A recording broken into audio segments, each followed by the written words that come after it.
मैं ये बताना चाहूंगा कि अब जिस किसी मजहब का जुलूस निकलेगा, चाहे वो मीलाद का जुलूस हो, गणेश का जुलूस हो, रामनवमी का जुलूस हो, हनुमान जयंती का जुलूस हो, जो प्रोसेशन निकलेगा, मेरी आप तमाम से गुजारिश है कि मस्जिद के ऊपर, दरगाह के ऊपर हाई रेजोल्यूट सीसीटीवी कैमरे लगाओ और उसको जब जुलूस जाएगा उसको फेसबुक पे लाइव टेलीकास्ट करना, ताकि दुनिया को मालूम हो जाना कि पत्थर कौन फेंका।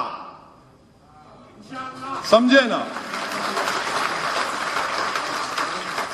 असदुद्दीन अवैसी बोले तो बोलते नहीं, तुम तो अपने लोगों की ताईद की बात करेंगे, मगर जब कैमरा दिखाएगा कि चेहरा कुछ और है, पत्थर कोई और फेंक रहा है, तो कैमरा तो कोई मजहब का नहीं होता है ना। तो आपसे मेरी गुजारिश है कि अपनी मस्जिदों के ऊपर हाई रेजोल्यूट कैमरे लगाओ ताकि चेहरा दिखना उन चोरों का, उन बदमाशों का, जालिमों का, जो पत्थर फेंक कर हिंदू और मुसलमानों में नफरत की फिजाओं में इजाफा कर रहे हैं और देश को बर्बाद कर रहे हैं। तो मेरी आपसे गुजारिश है कि मस्जिद के ऊपर, बल्कि मंदिर के ऊपर भी लगनी चाहिए, दरगाहों के पास हाई रेजोल्यूट कैमरा, और जहां पर मिक्स लोकेलिटियां हैं, जहां पर हमारे हिंदू भाई और मुसलमान भाई, दलित भाई रहते हैं, आप वहां पर भी लगाओ। क्योंकि महल्ले के लोग क्या बोलते कि कभी हम इन लोगों को नहीं देखे थे जो बाहर से आके ये गड़बड़ करके गए, तो इनका चेहरा भी महफूज होना चाहिए, इन चोरों का। कैमरा लगाइए और जब जुलूस जाएगा फेसबुक पर बोलिए लाइव टेलीकास्ट होगा, बैठ के देखिए।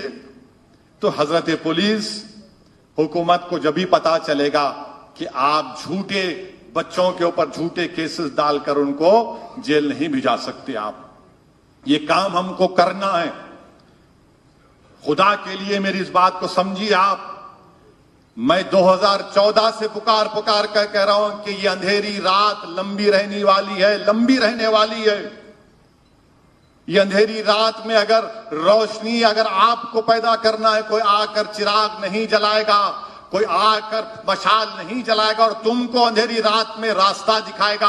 आपको अपना रास्ता तलाश करना है और मुझे यकीन है कि आप अपना रास्ता तलाश करेंगे।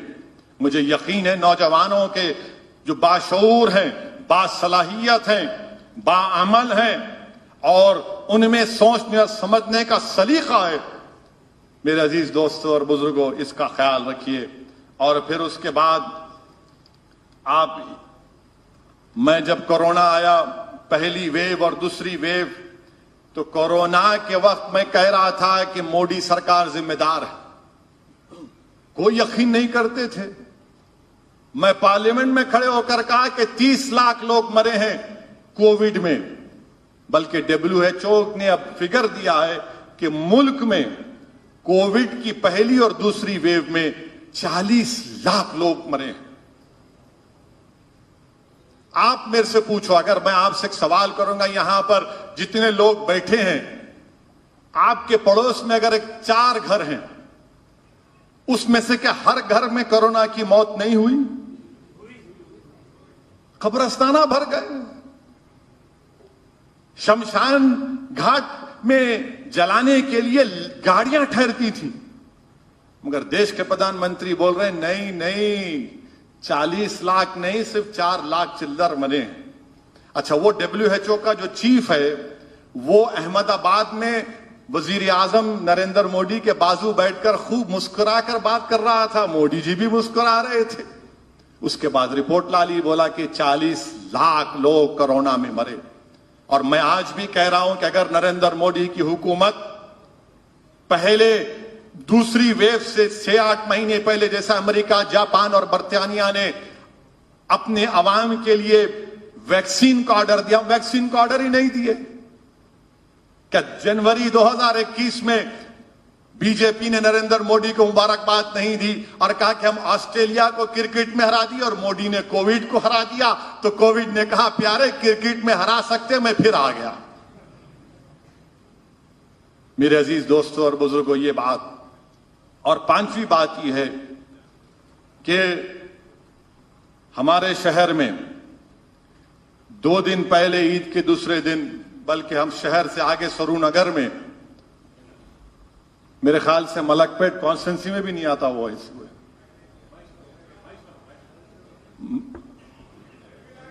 एलबी नगर में, एलबी नगर असेंबली कॉन्स्टिट्यूंसी में आता कोई बोल।